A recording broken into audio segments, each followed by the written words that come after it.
வணக்கம். ஆர்கே டெலிபாபு பேசுகின்றேன். உலகத் தமிழர்கள் அனைவருக்கும் என் நன்றியும் வணக்கத்தையும் தெரிவித்துக் கொள்கின்றேன்.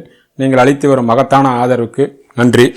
இன்று நாம் எடுத்துக்கொண்டிருக்கின்ற தலைப்பு விசுவாசம், நன்றி உணர்வு. இந்த உலகத்திலே விசுவாசத்தை பற்றி எல்லாருக்கும் தெரியும். பலவிதமான விசுவாசங்கள் உள்ளன. குடும்பத்திலிருந்து ஆரம்பிப்போம்.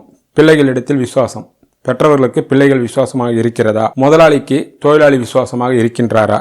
கட்சி தலைமைக்கு தொண்டர்கள் விசுவாசமாக இருக்கின்றார்களா? நண்பனுக்கு நண்பன் விசுவாசமாக இருக்கின்றனா என்று பல வகையில் எல்லா தரப்பு மக்களுக்கும் எதிர்பார்ப்பது அந்த விசுவாசத்தை ஒண்டிதான். அரசியல்வாதிகளுக்கு மக்களிடத்தில் ஓட்டுகளை வாங்கிய பிறகு மக்களுக்கு அவர்கள் உண்மையான விசுவாசிகளாக இருக்கிறார்களா என்று பல வகையிலும் விசுவாசத்தை பற்றி நாம் எல்லாருக்கும் தெரியும். அந்த விசுவாசத்தை பற்றி தான் இன்று நாம் பேசப் போகின்றோம். அப்படி விசுவாசமாக இருப்பவர்களுக்கு எப்படிப்பட்ட கிரக அமைப்புகள் இருக்கும் என்பதை உதாரணமாக பொதுவாக ஒரு 4 உதாரணத்தை தரப்போகின்றோம். அதற்கு முன்னால் விசுவாசத்தை பற்றி மகாபாரத்தில் ஒரு கதை இருக்கிறது. பீஷ்மாச்சாரியரிடம் தர்மபுத்திரர் ஒரு கேள்வி கேட்கின்றார். விசுவாசத்தை பற்றி எப்படி தெரிந்து கொள்வது என்று. அதற்கு ஒரு கதை சொல்கிறார். முதலில் அந்த கதையை சொல்லிவிட்டு பொதுவான கிரக அமைப்பை பார்ப்போம். உதாரணத்துடன், ஒரு பெரிய காட்டிலே பெரிய ஒரு மரம் இருந்தது. அந்த மரத்தில் எல்லா விதமான பறவைகளும் வாழ்ந்திருந்தது. காலத்தின் போக்கில் ஒரு நாள் அந்த மரத்தில் இடி விழுந்து முற்றிலுமாக தனது கலையை இழந்து எல்லாம் எரிந்து வெறும் மரக்கட்டை மட்டும் இருந்தது. அந்த மரத்தில் ஒரே ஒரு கிளி மட்டும் வாழ்ந்திருந்தது. அதை கண்ட தேவேந்திரன், எல்லா பறவைகளும் போய்விட்டது, இந்த கிளி மட்டும் ஏன் இதிலே வசிக்கிறது என்று ஒரு சாதாரண மனிதனைப் போல வேடமிட்டு கொண்டு அந்த கிளியிடம் வந்து, இந்த அடர்ந்த காட்டிலே பசுமையான மரங்கள், பழங்கள், கனிகள் எல்லாம் நிறைந்த பல மரங்கள் இருக்கின்றன. இந்த மரம் தான் இடி விழுந்து பட்டு போய்விட்டது. மரம் ஒரு குச்சியாக நிற்கிறது, ஒரு மரக்கட்டையாக நிற்கின்றது. எந்த புரோஜனம் இல்லாத இந்த மரத்திலே நீ ஏன் வசிக்கின்றாய்? வேறு இடத்திற்கு நீ சென்று விடலாமே, ஏன் இதில் வசிக்கிறாய் என்று தேவேந்திரன் சாதாரண மனிதனைப் போல வேடமிட்டு கொண்டு அந்த கிளியிடம் கேட்டார்.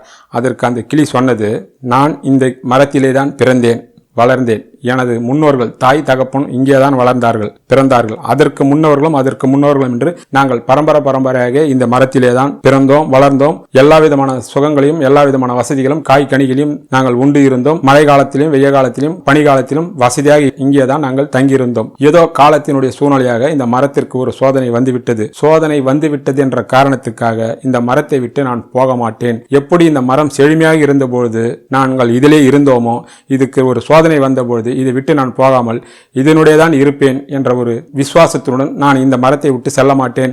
மடிந்தாலும் பரவாயில்லை, இந்த மரத்துடனே சேர்ந்து மடிவேனே தவிர இந்த மரத்தை விட்டு நான் அகல மாட்டேன் என்று இந்த கிளி சொன்னது. இந்த கிளியினுடைய விசுவாசத்தை பார்த்து ஆச்சரியப்பட்ட அந்த தேவேந்திரன், இவ்வளவு விசுவாசத்துடன் இருக்கின்றாயே, உனக்கு என்ன வரம் வேணும் என்று அந்த கிளியை கேட்டார். அந்த கிளி சொன்னது, எனக்கு வரம் என்று நீங்கள் ஒன்று கொடுத்தால் இந்த மரம் பழையபடியே செழிப்பாக வளர வேண்டும், அப்படிப்பட்ட வரத்தை நீங்கள் தாருங்கள் என்று சொன்னது.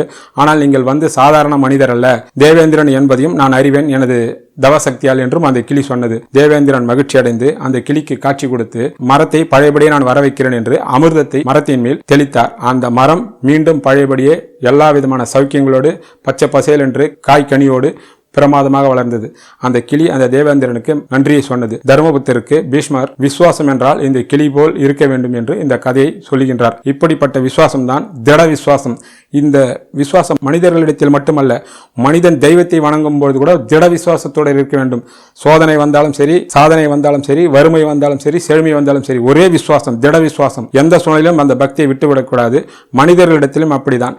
பொதுவாக விசுவாசம் திட விசுவாசமாக இருக்க வேண்டும். அப்படி விசுவாசமாக இருப்பவர்களுடைய ஜாதக அமைப்பு எப்படி இருக்கும் என்பதை யாரையும் குறிப்பிடாமல் பொதுவாக ஒரு 4 ஜாதகத்தை இப்பொழுது பார்ப்போம். உதாரணமாக விசுவாசமாக இருப்பவர்களுடைய ஜாதக அமைப்பு பொதுவாக பார்ப்போம். உதாரணமாக எல்லா ஜாதகத்திற்கும் பொருந்தும், இது 12 ராசிக்கும் பொருந்தும். உதாரணமாக 4 மட்டும் பார்ப்போம். கன்னிகா ராசி என்று வைத்துக் கொள்ளுங்கள். 2 கூடிய சுக்கிர பகவான் 2 இருந்து 10 இருந்து குரு பகவான் பார்த்தால் அவர்கள் விசுவாசமாக இருப்பார்கள். காரணம், 2 கூடியவர் வாக்குஸ்தானம், மனசுஸ்தானம். குரு பகவான் மனசாட்சி கிரகம். அவர்கள் ஈடுபட்டிருக்கின்ற துறையிலும் மற்றவர்களுக்கும் துரோக சிந்தனை இருக்காது, விசுவாசமாகத்தான் இருப்பார்கள் என்பது உண்மை. அடுத்தது மிதுன ராசியை பார்ப்போம். 2 கூடிய சந்திரன் 2 ஆட்சி பெற்று 10 குரு பகவான் இருந்து 5ஆம் பார்வையாக பார்த்தால் இப்படிப்பட்டவர்கள் விசுவாசமாகத்தான் இருப்பார்கள். இதனுடன் 5 சம்பந்தப்பட்டாலும் விசுவாசம் இருப்பார்கள். அடுத்ததாக விருச்சிக ராசி. 2ம் 5க்கும் உடையவர் குரு பகவானே ஆவார். செவ்வாய் பகவான் 11 இருந்து குரு பகவான் 5 இருந்து நேரடியாக பார்த்தால் இப்படிப்பட்ட கிரக அமைப்பு உடையவர்கள் விசுவாசமாக இருப்பார்கள்.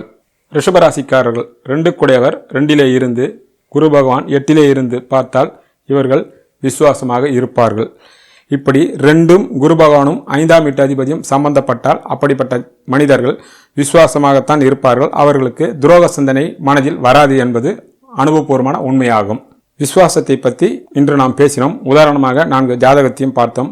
உங்களுடைய அனுபவத்தில் அவரவர்கள் அனுபவத்தை படி விசுவாசத்தை பற்றி பல பேருக்கு அனுபவம் இருந்திருக்கும். உங்களுக்கும் அது தெரிந்திருக்கும் என்பதை தெரிவித்துக் கொள்கிறேன்.